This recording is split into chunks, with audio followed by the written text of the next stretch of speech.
नमस्ते सभी को। हिंदू पोस्ट में आप सबका स्वागत है। दोस्तों, साल 2022 का चल रहा है। गुजरात राइट्स को इस साल पूरे 20 साल कंप्लीट हो जाएंगे। भारत के इतिहास में आज़ादी से अब तक राइट्स बहुत हुए हैं, मगर ये वो राइट था जिसने इस देश की राजनीति को हमेशा के लिए बदल दिया। ये वो राइट था जिसने इस्लामिस्ट, सीडियो सेक्युलरिस्ट और लेफ्टिस्ट मीडिया हाउसेस को, ऑर्गेनाइजेशंस को और पॉलिटिकल पार्टीज को एक मुद्दा दे दिया नरेंद्र मोदी, जो कि कांग्रेस के खिलाफ एक पावरफुल लीडर थे, उनको टारगेट करने का। क्योंकि जब ये राइट्स हुए तब गुजरात के चीफ मिनिस्टर पद पर नरेंद्र मोदी ही विराजमान थे। उनकी छवि एक एंटी मुस्लिम नेता की बना दी गई।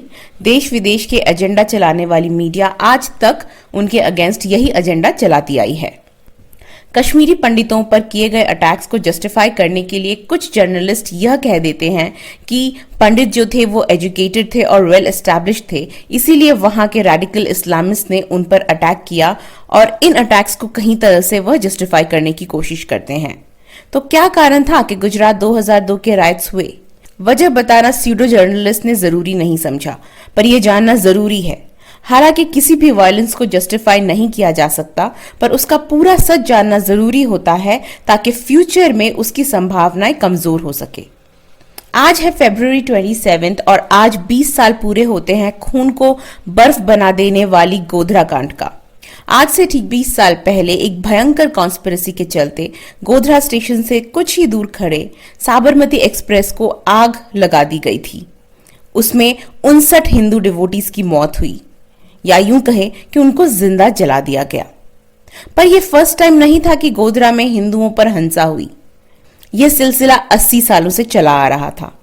1927-28 में पीएम शाह नामक एक हिंदू लीडर को अकेला पाकर कुछ जिहादियों ने उन पर अटैक कर दिया।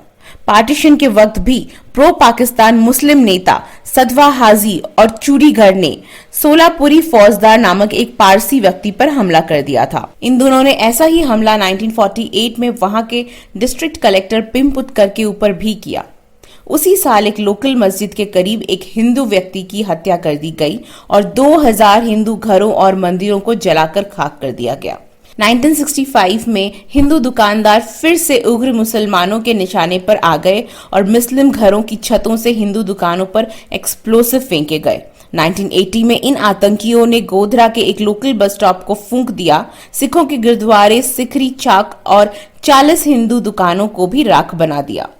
5 हिंदुओं को जलाकर मार दिया गया और इनमें से एक बच्चा भी था। 1992 में लैंड जिहाद करने के लिए गोधरा रेलवे स्टेशन के पास 100 हिंदू घरों को इन आतंकियों ने आग लगा दी। अब तक हिंदुओं ने बहुत संयम दिखाया, पर 27 फरवरी 2002 को जब इन मुस्लिम आतंकियों ने साबरमती एक्सप्रेस को आग लगाकर निहत्थे हिंदुओं को जला दिया तो सबका धैर्य टूट गया। तो हुआ ये था कि अयोध्या में रामलला की कार सेवा करके राम भक्त साबरमती एक्सप्रेस से घर वापस आ रहे थे। ट्रेन ऑलरेडी 4 घंटे लेट चल रही थी और उधर इस्लामिस्ट आतंकियों ने पूरी तैयारी कर रखी थी इस ट्रेन को जलाने की। गोधरा स्टेशन छोड़ते ही ट्रेन को एक जिहादी भीड़ ने रोक लिया। यह भीड़ 500 से 2000 आतंकियों की थी और इनके पास तलवारें, पेट्रोल, बम, हर तरह की तैयारी थी। वो कोच S6 पे चढ़े और उसे दूसरे कोचेस से डिस्कनेक्ट कर दिया। पेट्रोल से पूरे कमरे को भिगो दिया गया और फिर उसे आग लगा दी। जिहादियों ने यह सुनिश्चित कर लिया था कि फायर ब्रिगेड की गाड़ियां उस जलती हुई बोगी तक ना पहुंच पाए। बाहर जिहादियों ने पहरा लगा रखा था कि कोई भी राम भक्त कार सेवक उस जलते हुए ट्रेन के डिब्बे से ना निकल पाए। 59 कार सेवक चीखते रहे, चिल्लाते रहे और जलकर कोयला बन गए। इनमें महिलाएं, पुरुष और 15 बच्चे भी थे। गायत्री पांचाल नामक एक टीनेजर जो उस जिहादी हिंसा की सर्वाइवर है और जिन्होंने अपने माता, पिता और बहन को उस हादसे में खो दिया, उनसे जब बात की गई तो उन्होंने याद किया कि लोग गुप्ती, तलवार, भाला लेकर आए थे, ट्रेन के ऊपर पत्थर मार रहे थे। हम सब यह देखकर डर गए और किसी तरह से हमने ट्रेन की खिड़की बंद कर ली।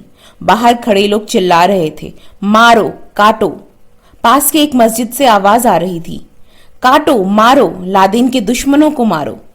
यह लोग इतने खतरनाक और वहशी थे कि इन्होंने बंद खिड़कियों को तोड़ दिया और अंदर पेट्रोल डालते रहे।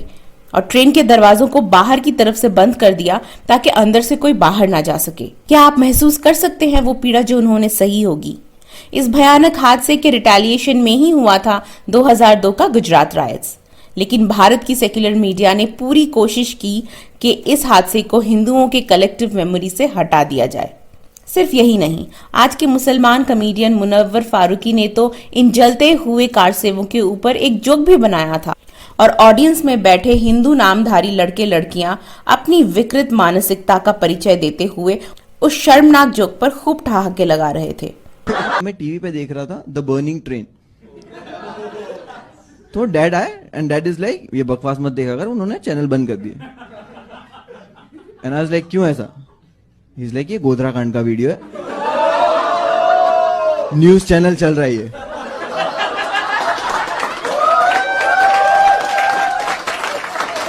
हिंदू घरों के बच्चे इंटेलेक्चुअल और मॉरल लेवल पर इतने कमजोर कैसे हो गए? आज एक मुनव्वर फारूकी कॉमेडी के नाम पर हिंदू घरों के बच्चों को उन्हीं के भाइयों की जिहादियों द्वारा की गई हत्या पर खूब हंसा रहा है, तो कल क्या कोई जैश ए मोहम्मद का आतंकी इन्हीं बच्चों को बहला फुसलाकर अपने बाप भाइयों का कत्ल करने पर भी उकसा सकता है? सोचिए, सोचने की आदत डालिए।